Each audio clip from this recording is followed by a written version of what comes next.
오늘 오후에 우리들에게 주신 하나님의 말씀, 신약성경 마가복음 10장 45절 말씀 같이 보겠습니다.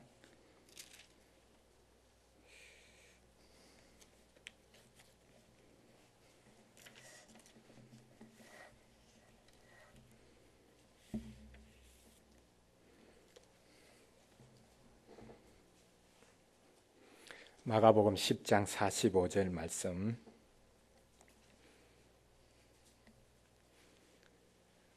우리 같이 한 목소리로 읽겠습니다. 인자가 온 것은 섬김을 받으려 함이 아니라 도리어 섬기려 하고 자기 목숨을 많은 사람의 대속물로 주려 함이니라. 아멘. 예수님께서 이 땅에 오신 이유가 무엇인가라는 것을 설명하십니다. 섬김을 받으려 온 것이 아니라 섬기기 위해서 왔다라고 말씀하고 있습니다. 왜 이런 이야기를 하십니까? 제자들이 서로 높아지려고 합니다. 자기가 예수님을 누구보다 사랑하고 또한 하나님 나라에서 자기의 위치가 든든하다고 생각하면서 내가 제일이다. 내가 누구보다 앞선 자리에 서야 된다라는 것을 주장하기 시작합니다.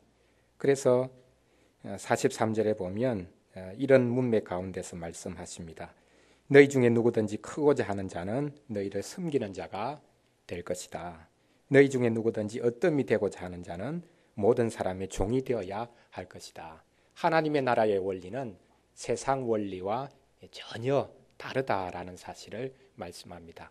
세상에서는 높아지고자 하고 또한 어뜸이 되고자 하는 사람들, 자기의 주장을 내세우고 자기의 뜻을 내세우고 또 자기가 수고하고 희생한 것, 그건 내세워서 앞자리에 서고 다른 사람을 지배하고 장악하고 그렇게 하기를 원하지만 하나님의 나라 원리는 결코 그렇지 않다라고 말씀합니다. 철저히 낮아지고 또한 마지막이 되고 꼴찌가 되고 그렇게 하는 것이 하나님 나라를 세우는 길이 된다라고 말씀하십니다.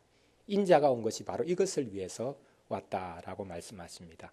내가 섬김을 받고 대접을 받고 대우를 받아서 나 자신을 주장하기 위해서 온 것이 아니라 나는 철저하게 하나님의 뜻을 순종하기 위해서 왔다라고 말씀하시며 그 뜻을 이루기 위해서 예수님은 철저히 섬기는 자로 이 땅을 산다고 말씀하십니다. 그러나 이 섬김이란 것은 그냥 도덕적인 것으로 끝나는 것이 아닙니다. 이 세상에서 많은 사람들이 다른 사람을 위해서 희생하고 자기 목숨까지도 내어놓는 사람들이 있습니다. 자신의 전 삶을 그렇게 들여서 가난한 사람들과 더불어 그렇게 살아가는 동거동락하는 그런 사람들도 있습니다. 예수님이 섬기러 오신 것, 그것이 그런 차원으로 그쳐버린다면 예수님은 훌륭한 분, 도덕적인 선생 정도로 그치게 될 것입니다. 그래서 예수님이 한 가지 더 설명을 하십니다.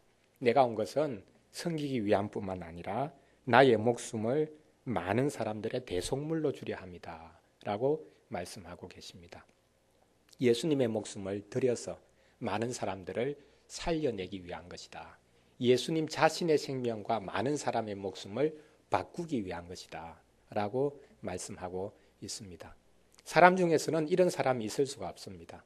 아무리 희생하고 자기 자신을 드린다 할지라도 그 사람의 희생이 다른 사람을 살릴 수 있거나 다른 사람의 죄를 씻어줄 수 있거나 다른 사람을 하나님께로 인도할 수 있는 것은 아닙니다. 그 어떤 도덕적인 희생으로도 사람의 죄를 대신해 주거나 또한 하나님 앞으로 인도할 수 있는 그런 희생은 있을 수가 없습니다. 오직 예수님만이, 예수님의 희생만이, 예수님의 고난만이 대속적인 고난이죠. 우리 인생의 어떤 고난도 대속적인 고난이 될 수 없습니다. 예를 들어서 부모가 자녀를 위해서 고생을 합니다. 자녀들 위해서 수고하죠. 자기는 못 먹고 못 입고 그렇게 하면서 어쨌든 자녀가 잘 되기를 바라는 그런 마음이 있습니다. 자녀를 위해서 심지어 목숨까지도 내어놓는 그러한 희생까지도 치르는 경우도 있습니다. 그렇다고 할지라도 그 부모의 희생이 자녀를 구원해 주거나 자녀를 씻어줄 수 있는, 죄를 씻어줄 수 있는 그런 대속적인 그런 희생적인 그런 수고는 될 수가 없는 것이죠. 그래서 예수님은 지금 두 가지 이야기를 하십니다. 예수님 오신 것은 다른 사람이 이해할 때도 충분히 이해할 수 있는 그런 섬김의 삶, 철저하게 자신을 낮추고 섬기는 삶을 위해서 오셨다. 그리고 다른 하나는 철저하게 대속적인 삶, 자신의 삶을, 자신의 목숨을 내어놓아서 많은 사람들을 죄에서 구원하시고 다시금 하나님께로 인도하시는 그런 구속적인 삶을 살기 위해서 오셨다라고 말씀하고 계시는 것을 볼 수 있습니다. 오늘 우리 하이델베르그 요리문답 제15주일 예수님의 고난에 관한 고백 우리 같이 한번 살펴보도록 하겠습니다. 세 가지 질문과 답이 예수님의 고난에 관한 이 부분에서 해설되고 있는 것을 볼 수 있습니다. 우리 사도신경에서 예수님에 관해서 고백을 하면서 어떻게 고백하기 시작합니까? 성자 하나님에 관해서 먼저 그의 독생자 우리 주 예수 그리스도를 믿습니다 라고 고백을 하고 그 다음 그분이 성령으로 잉태되어서 동정녀 마리아에게서 태어나셨습니다 고백합니다. 그리고는 예수님의 삶 그것을 고백을 하지요. 어떻게 고백을 합니까? 본디오 빌라도에게 고난을 받으사 십자가에 못 박혀 죽으셨다. 본디오 빌라도 하에서 고난을 받으셨다. 그리고 십자가에 못 박혀서 죽으셨다라는 사실을 고백합니다. 그래서 제15주를 보면 세 가지 질문을 합니다. 먼저 첫 번째 질문은 37문에 있는데요. 고난을 받으사라는 말로 당신은 무엇을 고백합니까? 예수님의 삶 전체를 고난이라는 한 단어로 해설을 합니다. 예수님의 삶은 고난의 삶이었다. 예수님은 고난의 사람이었다. 예수님은 행복한 사람, 다른 사람을 살리기 위한 그런 생명의 주인이시고 구원자시지만 그분의 삶 전체를 한마디로 요약을 하라고 하면 예수님은 고난의 삶을 사셨다. 예수님은 고난당하셨다. 고난의 사람이었다라고 이야기를 하는 것입니다. 그래서 이 고난을 받으셨다라는 이 고백을 통해서 우리가 예수님의 고난을 어떻게 이해하는가라는 질문을 하고 있습니다. 그 다음 두 번째는 그분이 왜 재판장 빌라도 아래에서 고난을 받으셨는가? 왜 본디오 빌라도 아래에서 고난을 당했다라는 고백을 하고 있는가라는 질문을 하고요.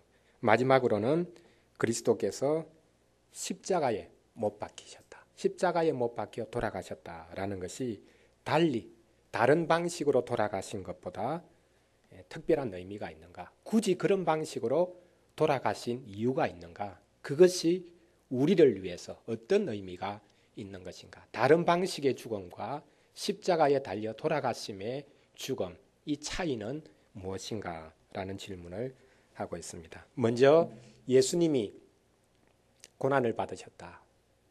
이 고난은 십자가의 고난을 말하는 것뿐만 아니라 평생 예수님의 삶은 고난의 삶이었다라고 우리가 고백을 할 수밖에 없는데요. 그 의미가 무엇인지 우리 해설을 같이 한번 읽어보겠습니다. 먼저 첫 번째 문장만 우리 같이 한번 읽어보겠습니다. 그리스도는 이 세상에 사셨던 모든 기간에 특히 생의 마지막 시기에 모든 인류의 죄에 대한 하나님의 진노를 당신의 몸과 영혼에 짊어지셨습니다. 예수님의 고난은 십자가의 고난뿐만 아니라 이 세상에 사셨던 모든 기간 동안에 고난당하셨다라고 말씀하고 있습니다.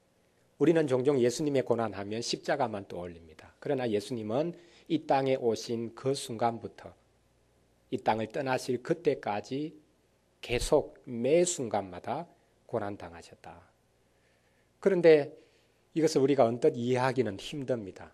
예수님이 어린 시절에는 아버지 요셉의 그 목수 일을 집에서 하면서 그렇게 편안한 삶을 어떻게 보면 보냈다고 이야기할 수 있을 것입니다. 그런데 왜 이 요리문답에서는 예수님께서는 이 세상에 사셨던 모든 기간 동안에 고난을 당하셨다고 말씀하고 있는가? 그분은 하나님으로 이 땅 인간의 몸을 입고 오셨기 때문에 이 땅에 오신 것부터가 고난이었습니다. 지난번에 말씀드렸듯이 이 세상에 가장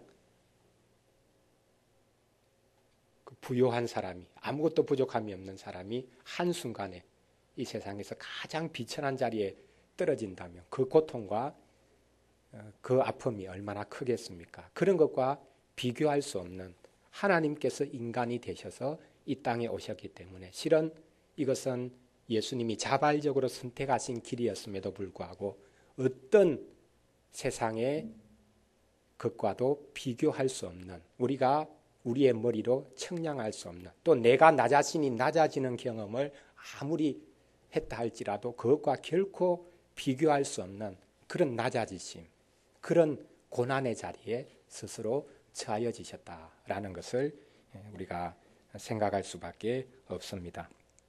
예수님의 삶을 사복음서를 통해서 살펴봐도 예수님의 고난이 어떠했는가? 태어나시는 순간부터 살해의 위협을 당하시고 헤롯에게 쫓겨서 애굽으로 피난 가시고 다시금 고향으로 돌아와서 30년 동안은 육신의 부모 밑에서 생활했지만 이제 공적으로 하나님의 복음을 전하기 시작하면서부터 유대 종교 지도자들과 대립될 수밖에 없었고 나중에는 하나님의 백성들조차 예수 그리스도를 온전히 받아들이지 못하고 제자들에게까지 이렇게 버림받게 되는 그런 과정을 평생 걸으셨음을 우리가 알게 됩니다. 자, 그러면 우리가 성경 말씀 한 군데 찾아서 예수님의 평생의 삶 자체가 이렇게 고난의 삶이었다라는 것, 그것이 어떤 의미가 있는 것인지 한번 찾아보도록 하겠습니다. 갈라디아서 4장 4절 5절 우리 같이 한번 찾아보겠습니다.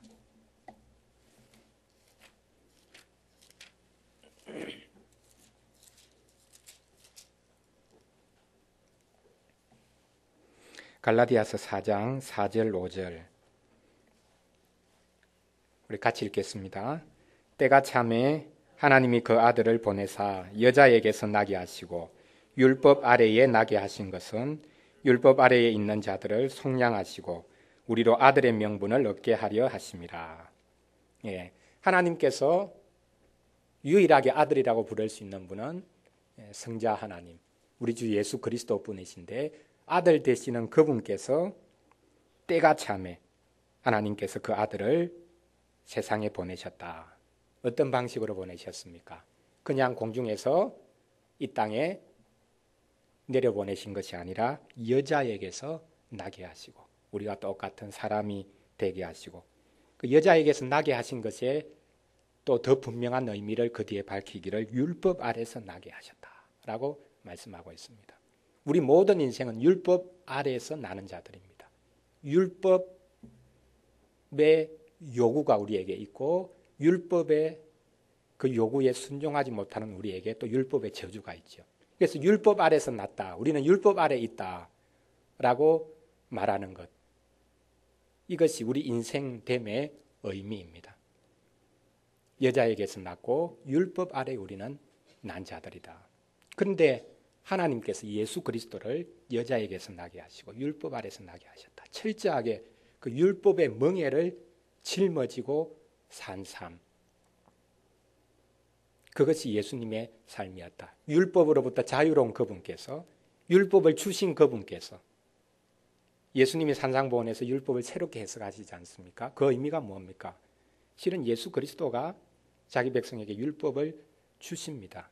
그런데 예수님은 스스로 율법에게 매여서 율법 아래 종노릇하는 그런 자리에 스스로 낮아지셨습니다. 그것이 예수님이 이 땅에 오신 것의 의미입니다. 사람이 되셨다는 의미입니다. 철저하게 여자에게서 나셨고 율법 아래서 나신 분이 되셨습니다. 이것이 가장 분명하게 나타나는 한 가지 사건은 예수님이 세례 받으시는 사건입니다. 세례 요한에게 세례를 받으시죠. 세례 요한의 세례가 뭡니까? 죄사함을 얻게 하는 회개의 세례라고 했습니다. 그래서 죄 지은 사람들이 다 자기 죄를 고백하고 세례 요한에게 와서 세례를 받습니다.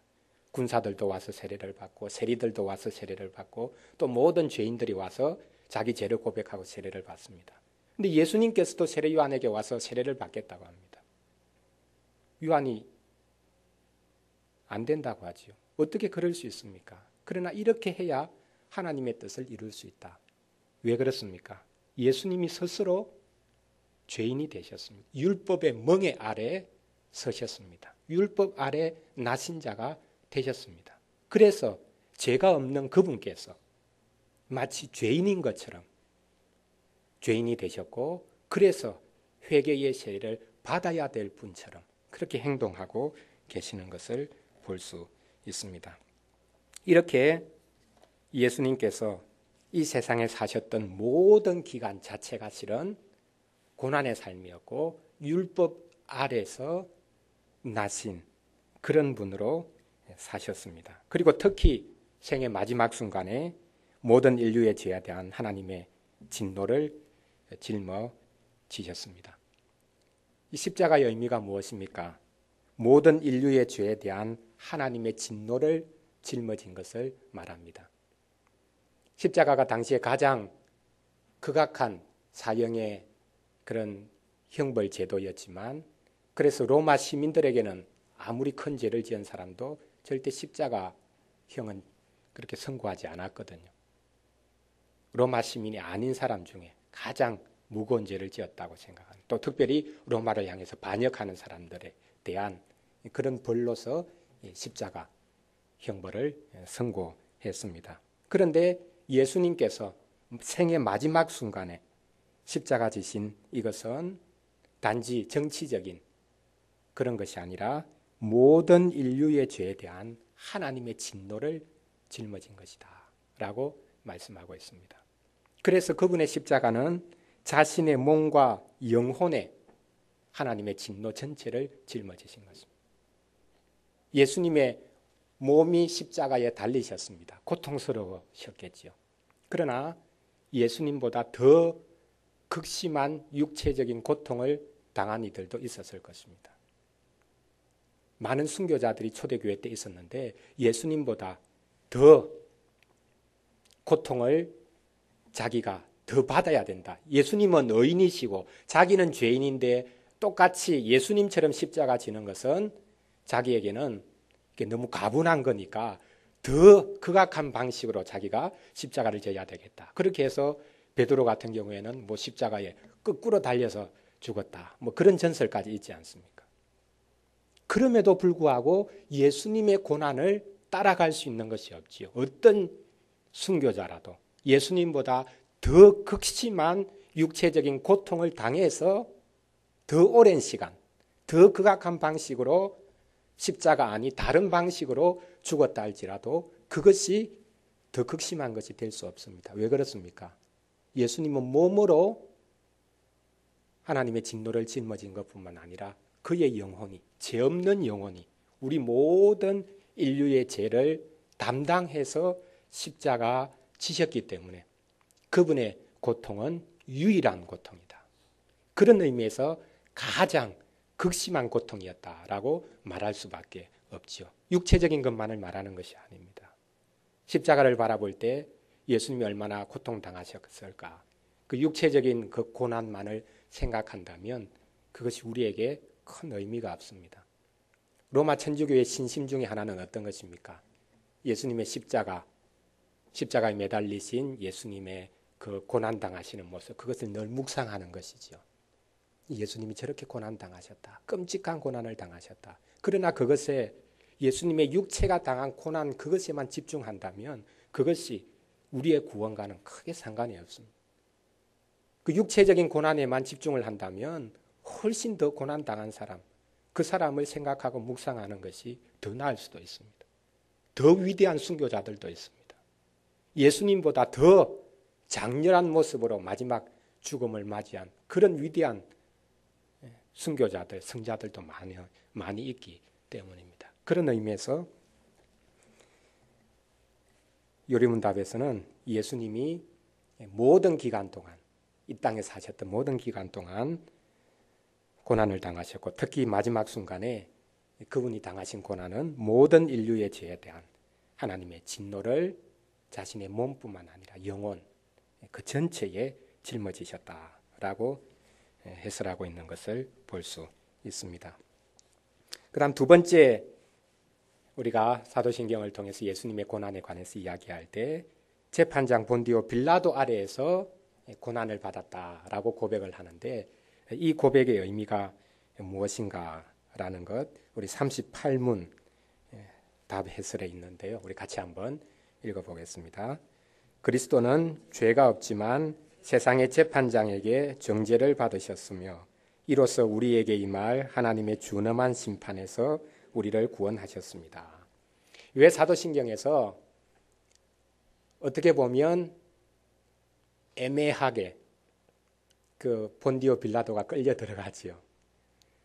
실제 예수님을 십자가에 못 박으라고 조종한 사람들은 유대 종교 지도자들인데, 본디오 빌라도는 예수님을 풀어주기 위해서 그렇게 애를 쓰지 않습니까? 어쩔 수 없이 예수님을 그냥 넘겨준 사람인데, 예수님을 십자가에 못 박은 그런 장본인으로는 이 사도신경을 통해서 본디오 빌라도가 이제 들어가서 참 애매하게 그가 이런 악명을 쓴 그런 인물이 되었다, 그렇게 말을 할 수 있을지 모르겠습니다. 그러면 왜 사도신경을 통해서 본디오 빌라도에게 고난을 받았다고 그렇게 사도신경이 그렇게 고백을 하고 있는가?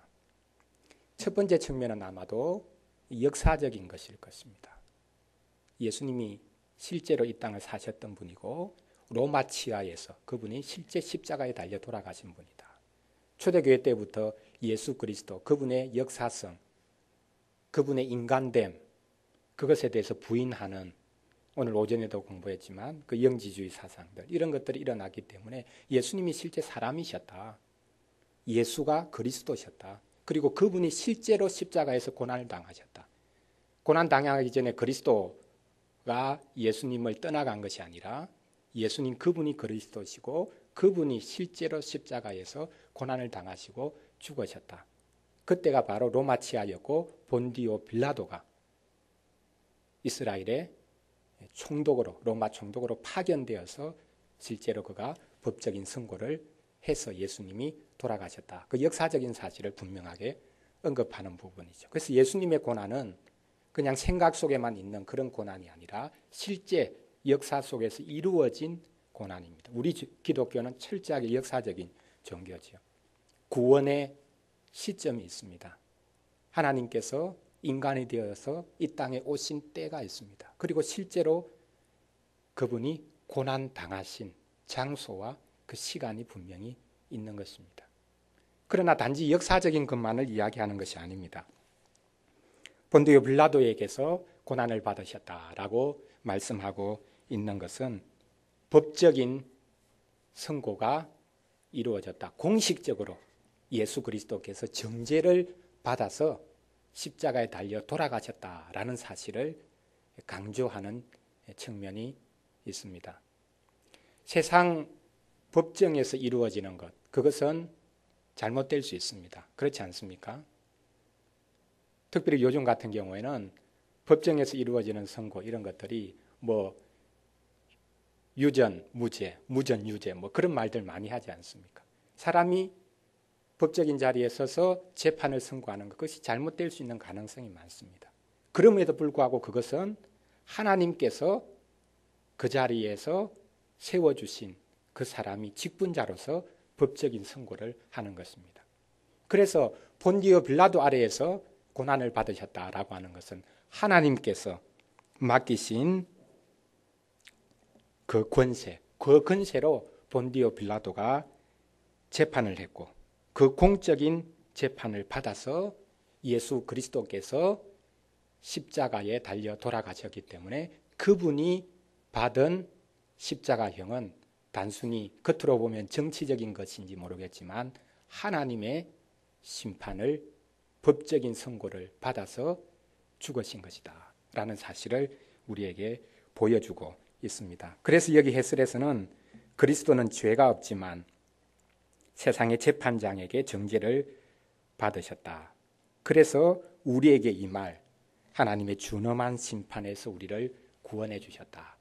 하나님께서 궁극적으로 세상의 재판장을 통해서 예수 그리스도를 십자가형에 처하도록 허락하셨다. 그래서 이것은 인간의 선고이지만 하나님께서 죄인인 우리가 형벌받아야 되고 심판받아야 될 것을 대신해서 예수 그리스도께서 받으신 것이다 라는 사실을 해설하고 있습니다.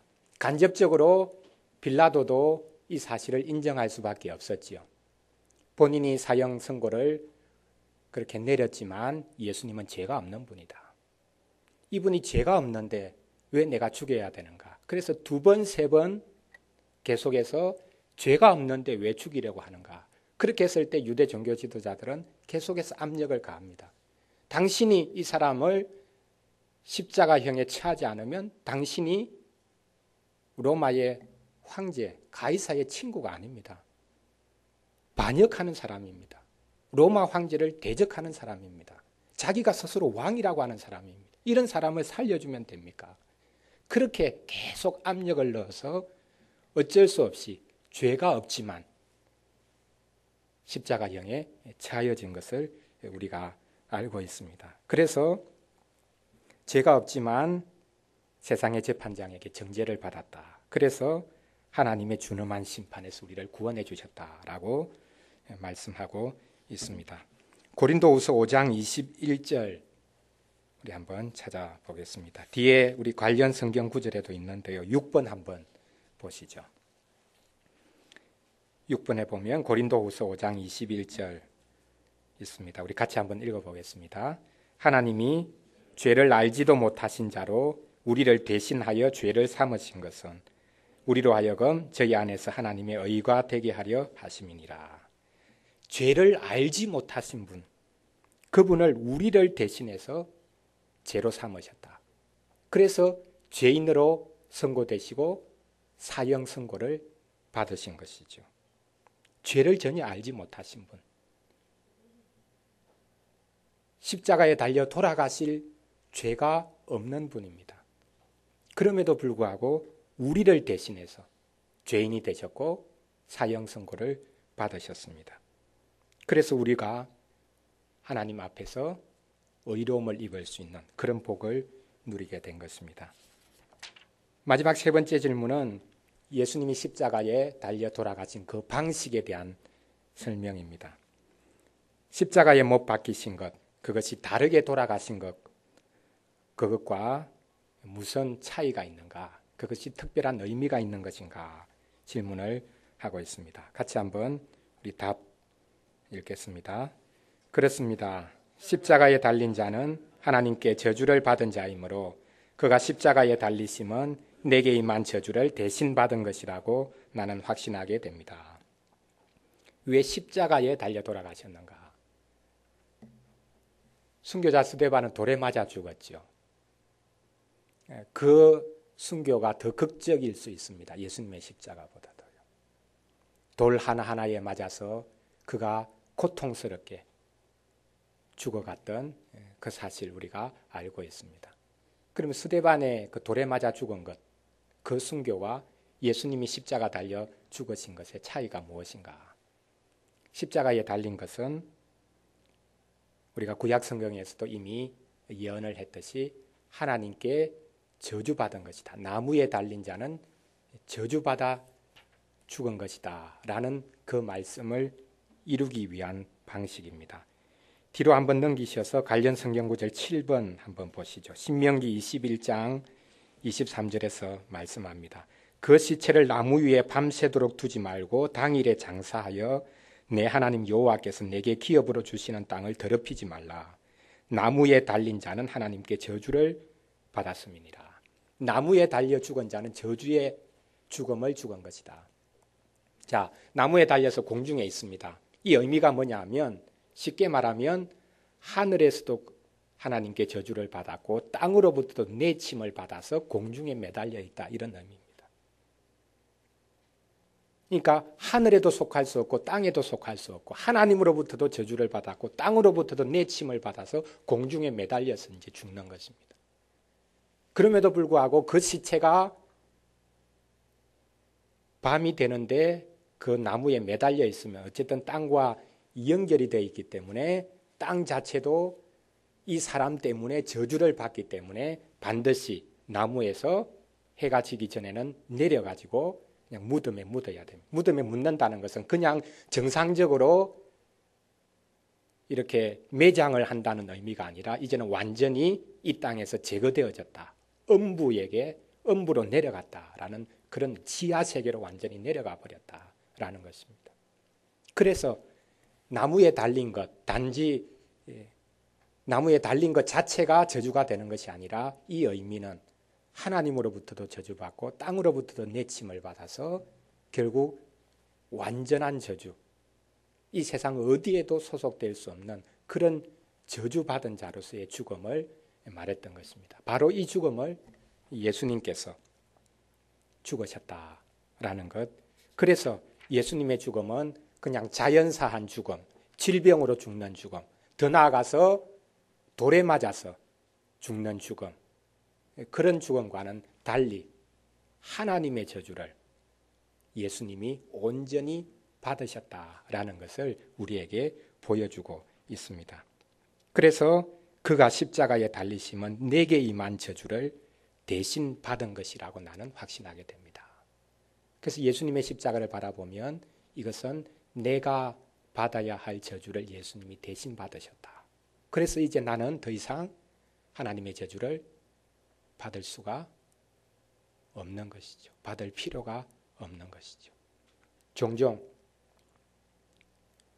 내가 좀 고생해야만 하나님께서 나를 좀 잘 도와주시고 나와 함께 하실 것이 아닌가. 우리 기독교인들이 특별히 이런 잘못된 생각을 가지기가 쉽습니다. 내가 고생하는 것을 통해서 내 구원을 이루려고 하는 그런 경향이 참 많이 있습니다. 그래서 이것은 초대교회 때부터 금욕주의 사상으로 나타나죠. 어쨌든 세상 기쁨을 되도록이면 누리지 않고 세상 즐거움으로부터 좀 더 이렇게 물러나고 내가 고생을 하고 고난을 당하고 그렇게 해야만이 내 구원이 이루어지는 것처럼 생각하는 경우가 많이 있었습니다. 그러나 그것은 철저하게 비기독교적인 것입니다. 예수님이 모든 저주를 다 담당해 주셨기 때문에 우리가 당해야 되는 고난과 저주는 이제 없습니다. 물론 내가 져야 될 십자가가 있지요. 내가 나 자신을 부인해야 되는 부분이 있습니다. 그럼에도 불구하고 그것이 나를 구원시키는 것이 아닙니다. 그래서 여러분 좀 이런 부분에 있어서는 자유로워지셔야 됩니다. 되도록이면 나는 좀 더 많이 좀 고난을 당해야 나에게 앞길이 우리 가정이 좋아지는 것이 아닌가, 우리 자녀가 좋아지는 것이 아닌가. 천만에 그렇지 않습니다. 우리의 그 어떤 고난과 희생이 우리를 구원할 수 없고 또 우리에게 복을 주는 것이 아닙니다. 이미 그리스도께서 고난을 받으셨다. 그의 생애 전체가 고난을 받으셨고 십자가를 통해서 우리 인류가 당해야 될 모든 저주를 몸과 영혼으로 다 받으셨다. 그리고 법적으로 본디오 빌라도에게 사형 선고를 받았기 때문에 하나님께서 그를 공적으로 심판해서 죽음에 넘기셨다라는 사실. 그리고 십자가에 달려 돌아가심으로 내가 받을 모든 저주, 그것을 온전히 다 받으셨다. 그래서 우리에게는 남아있는 저주가 없습니다. 여러분이 받아야 될 저주가 없습니다. 이제는. 그게 만약 있다고 생각한다면 예수님이 또 다시 오셔야 됩니다. 또 다시 오셔서 십자가를 지셔야 됩니다. 그럴 수는 없지 않습니까? 영단번 예수님이 십자가 지셨는데 왜 내가 아직 받아야 될 고난이 있고 어떤 희생을 내가 해야만이 내 구원이 이루어질 것처럼 그렇게 생각하는 것입니까? 그래서 오늘 예수님의 고난 생각할 때 참 나는 예수님 고난을 본받고 있는가 이런 차원에서 우리가 생각할 필요는 없습니다. 예수님의 고난은 우리의 어떤 고난과도 그렇게 비교될 수 없는 고난. 그분은 유일한 고난을 받으신 분이요. 그 고난 때문에 우리의 구원은 이미 이루어졌습니다. 그래서 우리가 그분의 십자가를 따라 나가야 되는 그런 삶이 이제는 우리 앞에 있기는 하지만, 그러나 너무 고난받으려고 하지 마십시오. 너무 극단적으로 내가 희생해야 어떻게 하나님이 기뻐하시는 것 아닌가, 내가 좀 너무 편한 삶을 살고 있는 게 아닌가, 그렇게 강박적으로 생각하실 필요가 없습니다. 이미 그리스도께서 고난을 온전히 당해주셨기 때문에 이제 더 이상 남아있는 고난, 우리의 구원을 이루기 위해서 남아있는 그런 고난은 없습니다. 단지 우리는 이 땅 가운데서 하나님이 세워주신 그 자리에서 희생하는 경우도 있고, 또한 우리 자신을 내려놓아야 되는 경우도 있지만, 그것을 통해서 하나님께서는 우리 주 예수 그리스도의 마음을 알아가도록 하시는 것이지, 결코 그것이 우리의 구원의 조건이 될 수 없습니다. 오늘 고난받으신 예수님, 이것이 1차적으로는 우리의 모범이 아니라 우리의 구원을 위해서 예수님이 하신 유일한 일이다라는 것을 크게 기뻐할 수 있는 그런 우리가 되어야 되겠습니다. 기도하겠습니다. 하나님 감사드립니다. 예수님께서 고난 당하심으로 우리의 구원을 이루어 주심을 감사드립니다. 우리는 아직까지도 내가 당해야 될 고난이 있는지, 내가 감당해야 될 희생이 무엇인지 그것에만 사로잡혀서 예수님이 이미 당하신 그 고난, 온전히 이루어 주신 그 구원을 저희들이 밝히 보지 못할 때가 많습니다. 저희들의 생각을 새롭게 해 주셔서 그리스도께서 온전하게 우리를 위하여 고난 당하셨다는 사실 믿음으로 받을 수 있도록 도와주시옵소서. 몸과 영혼으로 하나님의 모든 저주를 다 짊어지신 주님 때문에 우리는 이미 구원받았고 하나님의 백성으로 이 땅을 살아가는 것임을 깨닫게 해 주셔서 나의 고난이 나의 구원을 이루는 것이라고 착각하지 않고 오히려 하나님이 주시는 그 고난의 자리를 기뻐하며 또 오래 인내하며 그 자리 가운데서 하나님의 일하심을 저희들이 발견하고 찾아갈 수 있는 복된 은혜를 허락하여 주시옵소서. 감사를 드리옵고 예수님 이름으로 기도합니다. 아멘.